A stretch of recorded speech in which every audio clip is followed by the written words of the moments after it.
అబ్బా బా ఈస్టే కొట్టేసింది. సక్కు బాయి పాలు, సక్కు బాయి పాలు. ఇదేంటిది ఎంత రాదేంట?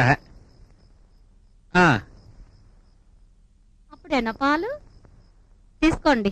ఆహా, ఏమి రంగు, ఏమి రుచి, ఏమి వాసన. అంతేలే, పాలు తాగటం గురువెట్టి నిద్రపోవటం. అంతేగాని నా కడుపు నుంచి ఆలోచనే పెట్టుకోరు మీరు. ఇదిగో ఏటా డబుల్ మీనింగ్ డైలాగులు. అంతేలే, డబుల్ కాట మంచాలు ఎరగనప్పుడు డబుల్ మీనింగ్ డైలాగులే వస్తాయి మరి. సర్లే, వెనకటికొకడు ఇలాగే అన్నాడంట.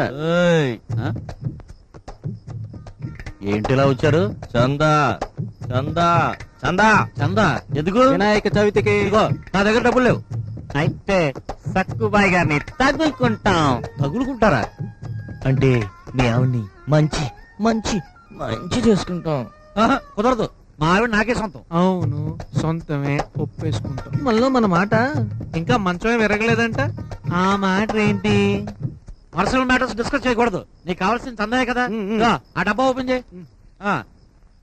ఇదిగో మనలో మన మాట, ఈ మ్యాటర్ ఎక్కడ లీక్ చేయకండి.